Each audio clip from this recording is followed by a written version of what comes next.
नमस्कार, एनटिभी कोहलपुर समाचारमा स्वागत छ। म दुर्गा भट्ट। सुरुमा प्रमुख समाचार।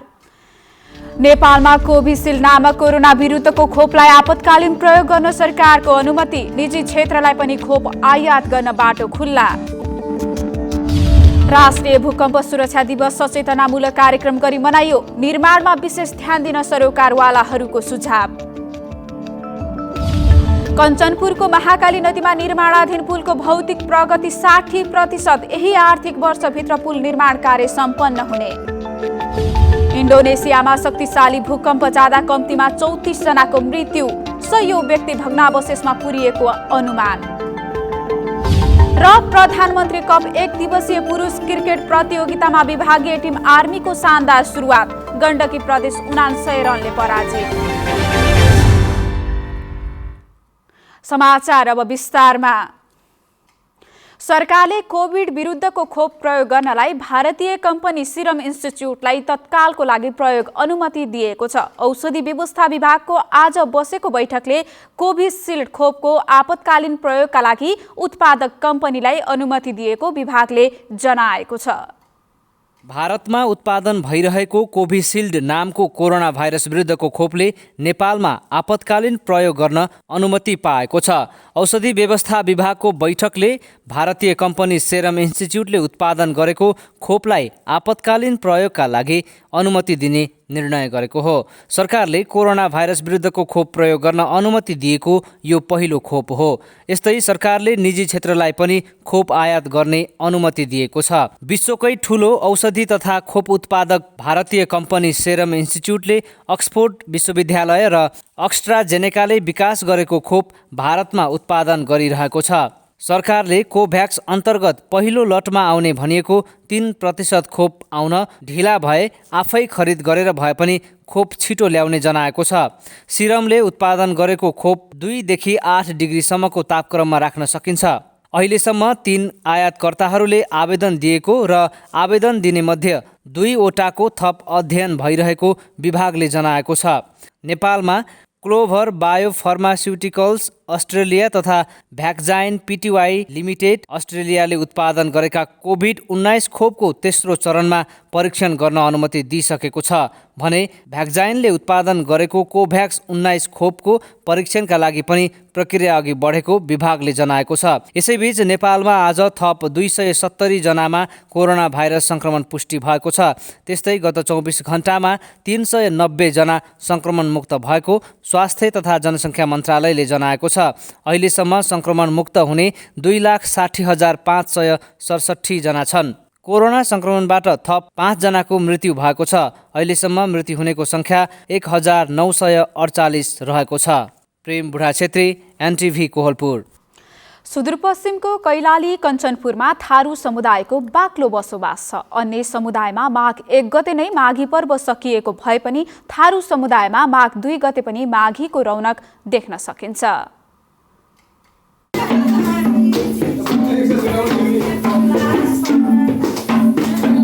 कैलाली कञ्चनपुरमा बसोबास गर्ने थारू समुदायमा माघ 2 गते पनि माघीको रौनक रहेको छ। माघ 1 का दिन यस समुदायमा पुरुषहरूले रमाइलो गर्ने गर्दछन् भने माघ 2 को दिन महिलाहरूका लागि विशेष हुने गर्दछ। यस दिन महिलाहरू स्वतन्त्र भएर रमाइलो गर्ने र पुरुषहरूले घरको काम गर्ने गर्दछन्। कैलालीको धनगढी उपमहानगरपालिकाकी ज्ञानवती चौधरी।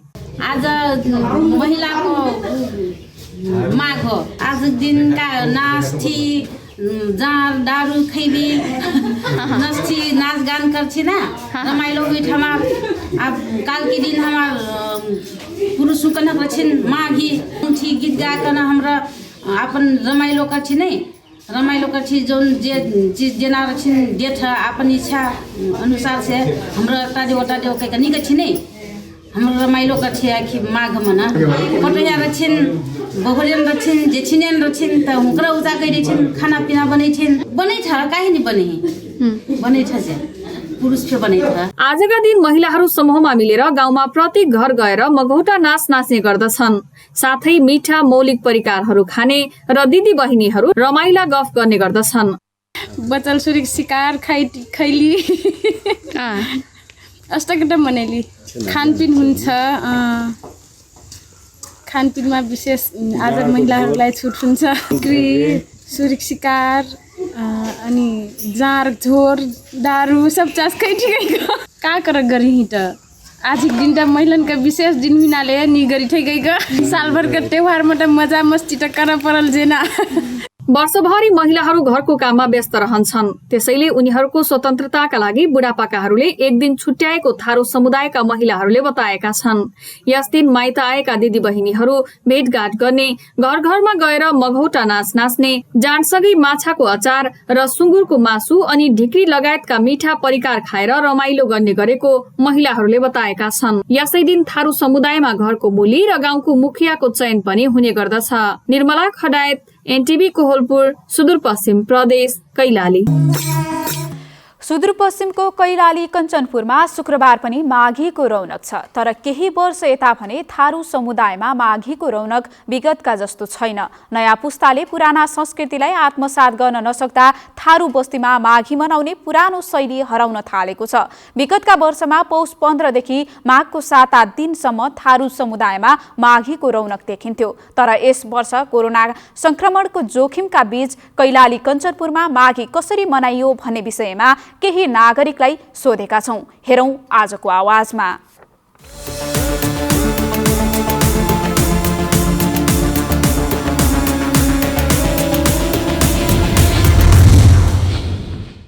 रमाइलो दिदी बहिनी एक ठाउँमा जुटके हमरा एकदम बाटबटी थी खानपिन करथे, जे घरमा खानपिन रहत, ढिक्री हुइल, सुरिक शिकार हुइल, जाँडा रुटा जे खाइ ते खाइ ठोकी नै सकु जना निखी ठाई। आज हुइना त महिलाको दिन हो, पुरुष त खाइ सक्ने।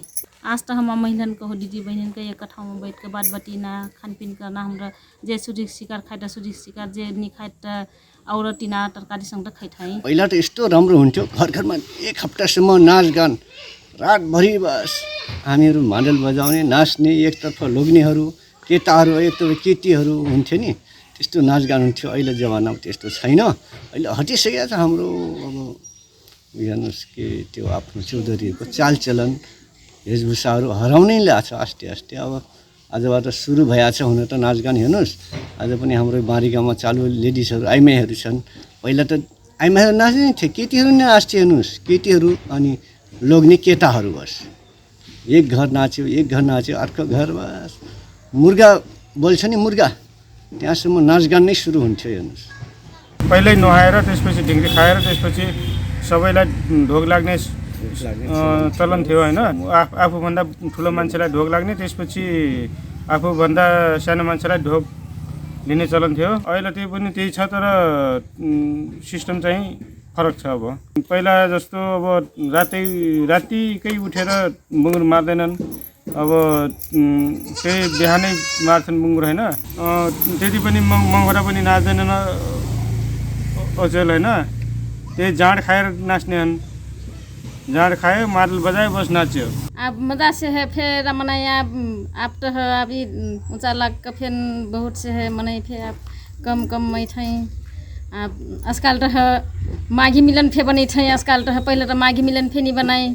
पहले तो का अब माघ आए तो है लहीना सुअर मरना, अब लहालू कह चाउर छुई, पहले तो नून सब कुछ निस्राव बनी ना चाउर धरना बस लहीना बस वही छूना। आजकल तो उसी कह बहुत फर्क हो गिल बा। बहुत से आजकल नहीं मने थे, यहाँ बहुत से विश्वासी फे हो गिला टे, बहुत से निस्राव उसी कह निस्राव बने थे तो अपन चेली बेटी देहजी थे निस्राव बना कह अनि आशीर्वाद लिने अनि आशीर्वाद दिने है साना ठुलाहरूलाई। अनि 2 गते यस्तै मनाएर है 1 गतेको दिन यस्तै खाएर पिएर है सबैजनाले है रमाइलो गर्छन्। अनि 2 गते चाहिँ है विशेष है महिलाहरूको हुन्छ है। ऊ त नदीमा जाने भयो भनौँ, त्यहाँबाट आइसकेपछि चामल सुन्थ्यो, त्यो धक्केमा चामल निस्राउ नुन भयो चामल भयो मिर्चा के थियो हरेक चिज राखेको हुन्थ्यो। नाच त अब 3 दिन 4 दिनसम्म गर्थ्यो भनौँ। अहिले त बढीमा बढी 1 दिन माघी मिलन भनेर नाच्ने भयो, एक दिन मात्र नाच्न अब नाच्दैन। नयाँ पुस्ताले अब गाना बजाना अलि गरेर अरू खोइ ढङ्गले थोडा डिजीमा जान्छन्, हरेक चिज गर्छन्।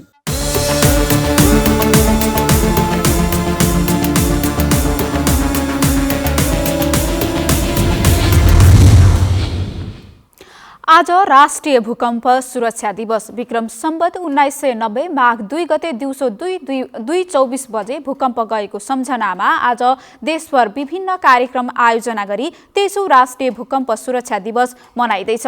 बलियो जग र घर भूकम्पीय सुरक्षाको आधार भन्ने नाराका साथ बाँकेमा पनि 23औं भूकम्प सुरक्षा दिवस मनाइएको छ। बाँके जिल्ला पनि भूकम्पको दृष्टिले उच्च जोखिममा रहेको र विपद जोखिम न्यूनीकरणका सन्दर्भमा यस दिवस मार्फत सरकारवाला निकाय र समुदायलाई थप सुसूचित गराउन सहयोग पुर्याउने विश्वास प्रमुख जिल्ला अधिकारी एवं जिल्ला विपद व्यवस्थापन समितिका अध्यक्ष रामबहादुर कुरुबाङले बताउनु भएको छ।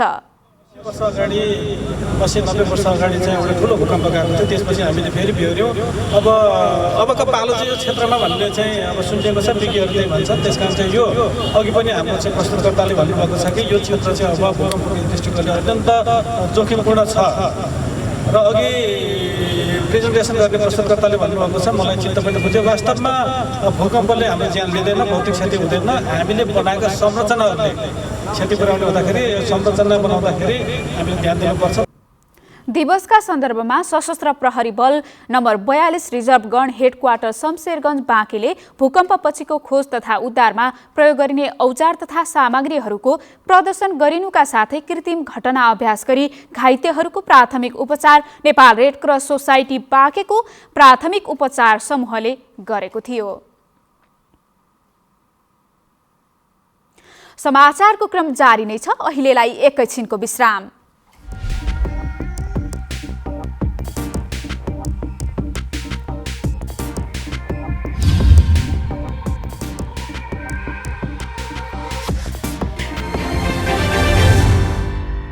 लामो समयसम्म हामी बन्दाबन्दी वा चाहिँ निषेधाज्ञा लागू गरेर चाहिँ सङ्क्रमण दरलाई नियन्त्रण गर्ने बाटोमा अगाडि बढ्न सक्ने अवस्था रहँदैन। आवश्यकता अनुसार हामी एरिया बन्दी गरेर चाहिँ ट्रेसिङको काम अगाडि बढाउनेछौँ। अन्यथा हामी आर्थिक क्रियाकलाप सँगसँगै महामारी विरुद्धको लडाईँ अगाडि बढाउनु पर्नेछ। त्यस अर्थमा सम्पूर्ण दाजुभाइ दिदीबहिनीहरूले सकेसम्म चाहिँ आवश्यकताभन्दा बढी गतिविधि मुभमेन्टहरू नगर्नका लागि म अनुरोध गर्न चाहन्छु।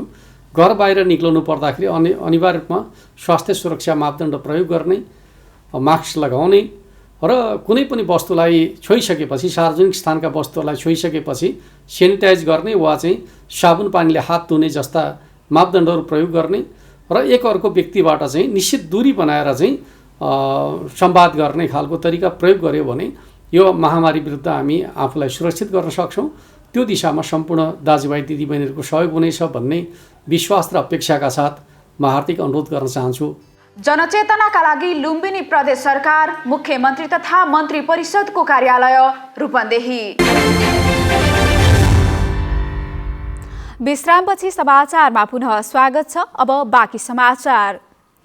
जिल्ला कारागार सुर्खेतमा क्षमताभन्दा बढी झण्डै 3 गुणा बढी कैदीबन्दी राखिएका कारण समस्या उत्पन्न भएको छ। 100 जना क्षमता रहेको सुर्खेत कारागारमा अहिले 295 जना कैदीबन्दीहरू राखिएका छन्। क्षमताभन्दा झण्डै 3 गुणा बढी कैदीबन्दी राख्दा आधारभूत मानवीय आवश्यकता समेत परिपूर्ति गर्न समस्या भएको कारागार प्रशासनले जनाएको छ। 3 गुणा बढी कैदीबन्दी राख्नु पर्दा थुप्रै समस्या बेहोर्नु परेको कारागार कार्यालयका जेलर लक्ष्मी खरेलले बताउनुभयो। हाल सुर्खेत कारागारमा 174 जना कैदी छन् भने 111 जना थुनुवा रहेका छन्। त्यसमा 28 जना महिला कैदीबन्दी छन् भने 267 जना पुरुष कैदी रहेका छन्। 3 जना आश्रित बालबालिका समेत रहेको कारागारले जनाएको छ। क्षमताभन्दा बढी कैदीबन्दी राख्नु पर्दा शौचालयको समेत समस्या भएको कार्यालयले बताएको छ। राष्ट्रिय गौरवको आयोजनाको रूपमा रहेको कञ्चनपुरको महाकाली नदीमा निर्माण भइरहेको 4 लेनको मोटरेबल पुलको निर्माण कार्य 60% भन्दा बढी सम्पन्न भएको छ। पुलको चारैतिर पुतली आकारमा 4वटा पोखरी समेत रहेको पुलको लागत 4 अर्ब 54 करोड रुपैयाँ रहेको छ। 60% भन्दा बढी भौतिक प्रगति भएको भन्दै यही आर्थिक वर्षभित्र पुल निर्माण कार्य सम्पन्न हुने कुमार श्रेष्ठ निर्माण सेवाका प्रमुख प्रेम कुमार श्रेष्ठले बताउनुभयो। ठूलो ढुङ्गाको अभाव भएका कारण पोखरी निर्माणमा ढिलाइ भइरहेको भन्दै यसको पनि खोजी कार्य भइरहेको उहाँले बताउनु भएको छ। महाकालीमा निर्माण भइरहेको पुलले दोधारा चाँदनी बासीलाई जोड्ने र भारतको बाटो र भारतको पुल प्रयोग गर्नुपर्ने परनिर्भरता समेत हट्ने भन्दै स्थानीय बासिन्दाहरूले यसले यहाँको पर्यटकीय महत्त्वलाई पनि थप बढाउने विश्वास गरेका छन्। सल्यानमा किसानले उत्पादन गरेका सुन्तला बिक्री नहुँदा किसान मर्कामा परेका छन्। सल्यान बागचौर नगरपालिका 9 कोट मौलाका भरतनाथ योगीले गत वर्ष 34 लाख रुपैयाँको सुन्तला बिक्री गर्नुभयो। तर पोहोरको यही समयमा बारीमा उत्पादित आधाभन्दा बढी सुन्तला बिकिसकेका थिए। यो वर्ष भने उहाँका सुन्तला बारीमै थन्किएका छन्। छिमेकी अङ्गेश्वर डाङ्गीले पनि बोटबाट सुन्तला टिप्ने आँट गर्नुभएको छैन। कोरोना महामारीका कारण जिल्ला बाहिरका खरिदकर्ता नआएपछि किसानले सुन्तला नटिपेको बताएका छन्। गत वर्ष सुन्तला बिक्री गरेर 12 लाख रुपैयाँ कमाएका विराज डाङ्गीले पनि यो वर्ष सुन्तला बिक्री नभएको गुनासो गर्नुभयो।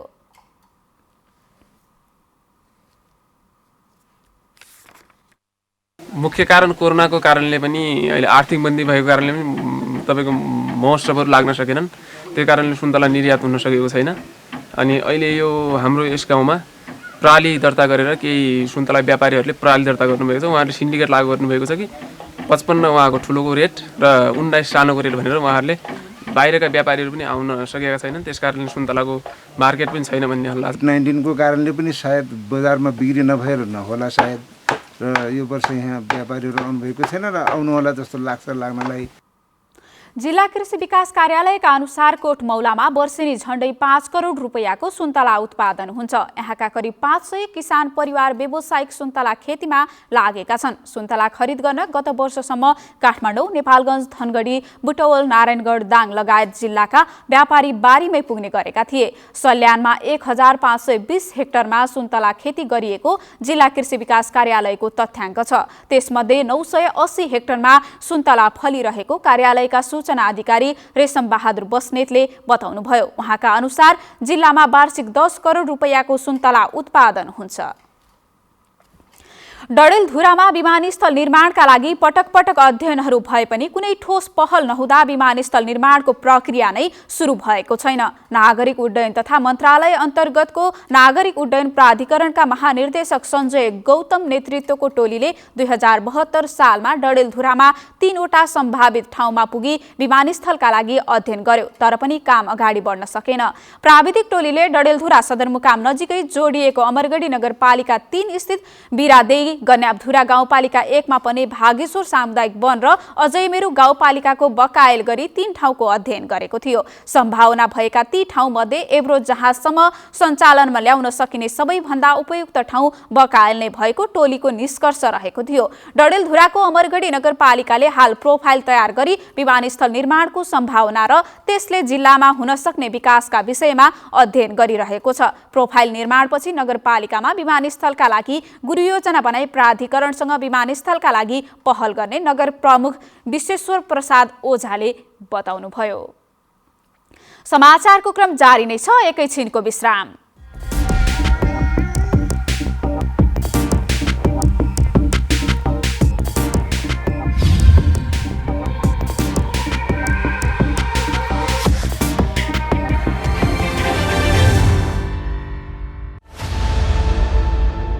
सिपलाई रोजगार र रोजगारलाई देश विकासको मेरुदण्डका रूपमा जोड्ने एउटा सार्थक कदम। सधैँ अर्काको प्रोडक्ट बेचेर पनि हुँदैन। अब आफ्नो प्रोडक्ट गरेर आफूले पनि बेचौँ न।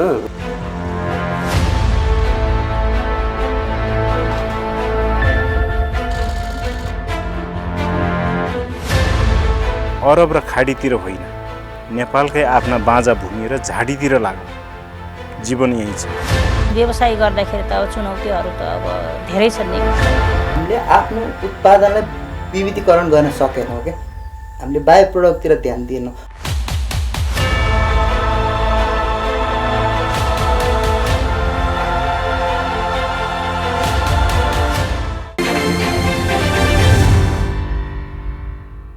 तपाईं एनटिभी कोहलपुर हेर्दै हुनुहुन्छ। अब बाँकी समाचार। राप्ती स्वास्थ्य विज्ञान प्रतिष्ठान घोराईमा पहिलो पटक सिटी स्क्यान मेसिन सञ्चालनमा आएको छ। करिब 8 करोड मूल्यमा मेसिन जडान गरी सेवा सुरु गरिएको हो। प्रतिष्ठानमा भित्रिएको मेसिन पश्चिम नेपालकै उच्च क्षमताको रहेको प्रतिष्ठानले जनाएको छ। काठमाडौँको वीर अस्पतालपछि सरकारी स्तरमै पहिलो पटक प्रतिष्ठानले उक्त मेसिन दाङ ल्याएको प्रतिष्ठानकी उपकुलपति सङ्गीता भण्डारीले बताउनुभयो। मेसिनबाट दैनिक 40 देखि 50 जनासम्मको सिटी स्क्यान गर्न सकिनेछ। प्रतिष्ठानले मेसिन सञ्चालनमा ल्याएसँगै बिरामीलाई काठमाडौँ, बुटवल, भैरहवा, नेपालगञ्ज जानुपर्ने बाध्यता हटेको छ। साथै प्रतिष्ठानले आँखा अस्पताल समेत सञ्चालन गरेको छ। अब अन्तर्राष्ट्रिय समाचार।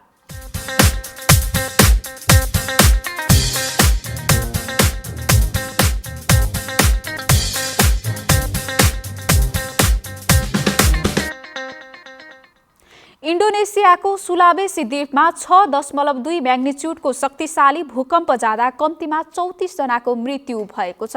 भूकम्पमा परेर एक अस्पताल र कैयौं भवन भत्किनुको साथै र क्षतिग्रस्त भएको बताइएको छ। बिहान सबेरै आएको यस भूकम्पमा परि सुलावेसी द्वीपका 100 व्यक्ति घाइते भएको जनाइएको छ। यस द्वीपमा 2.5 वर्ष अघि आएको भूकम्प र सुनामीमा परि हजारौं व्यक्तिको मृत्यु भएको थियो। सुलावेसी द्वीपको मामजु शहरमा मात्र यस भूकम्पको कारण 26 जनाको मृत्यु भएको त्यहाँको प्रकोप नियन्त्रण विभागका प्रमुख अली रहमानले बताउनु भएको छ। भवनको भग्नावशेषमा अझै पनि व्यक्तिहरू पुरिएको अनुमान गरिएको छ। त्यसैगरी मामजु शहरबाट निकै टाढा रहेको दक्षिणी क्षेत्रमा भूकम्पको कारण 8 व्यक्तिको मृत्यु भएको छ। दुवैतर्फ गरी 34 जनाको मृत्यु भएको प्रकोप नियन्त्रण विभागका अधिकारीहरूले जानकारी दिएका छन्। उद्धारकर्ताहरूले मामजु अस्पतालको भग्नावशेष उद्धार कार्य जारी राखेको बताइएको छ।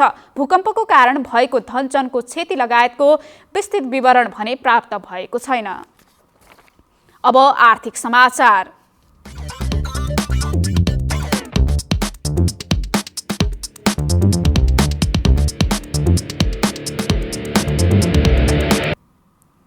नेपाली बजारमा आज सुन चाँदीको मूल्यमा सामान्य गिरावट भएको छ। छापावाल सुनको मूल्य बुधबारको तुलनामा आज 400 रुपैयाँले घटेर प्रतितोला 92,500 रुपैयाँमा कारोबार भएको छ। बुधबार छापावाल सुनको मूल्य प्रतितोला 92,900 रुपैयाँ तोकिएको थियो।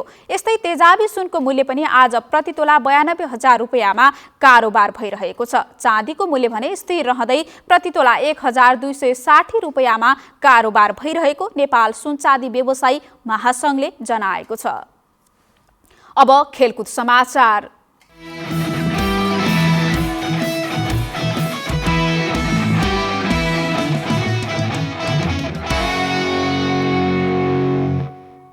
राजधानीमा आजदेखि सुरु प्रधानमन्त्री कप अन्तर्गत 1 दिवसीय पुरुष क्रिकेट प्रतियोगितामा विभागीय टिम आर्मीले शानदार सुरुवात गरेको छ। शुक्रबार भएको उद्घाटन खेलमा विनोद भण्डारीको शतकमा आर्मीले गण्डकी प्रदेशलाई 79 रनले पराजित गरेको हो। 288 रनको लक्ष्य पछ्याएको गण्डकी 12 बल छँदै 189 रनमा अल आउट भयो। कीर्तिपुर स्थित त्रिवी मैदानमा टस जितेर पहिले ब्याटिङ गरेको आर्मीले निर्धारित ओभरमा 6 विकेट गुमाएर 287 रन बनाएको थियो। विनोद भण्डारीले उद्घाटन खेलमै शतकीय इनिङ्स खेलेपछि आर्मीले गण्डकी सामु उच्च लक्ष्य प्रस्तुत गरेको थियो। विनोदले 9 चौका र 5 छक्काको मद्दतले 111 रन बनाए।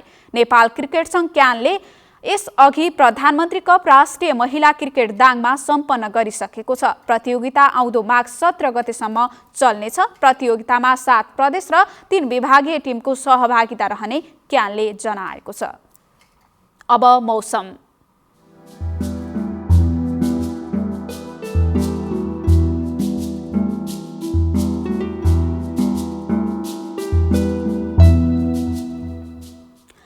प्रदेश नम्बर 1 सुदूरपश्चिम कर्णाली र गण्डकी प्रदेशका धेरै भूभागमा आंशिकदेखि सामान्य बदली रही देशका बाँकी भूभागमा आंशिक बदली हुनुका साथै सुदूरपश्चिम र कर्णाली प्रदेशका उच्च हिमाली भूभागका 1 वा 2 स्थानमा हल्का हिमपातको सम्भावना रहेको जल तथा मौसम पूर्वानुमान विभागले जनाएको छ। अब मौसम सम्बन्धी थप विवरण।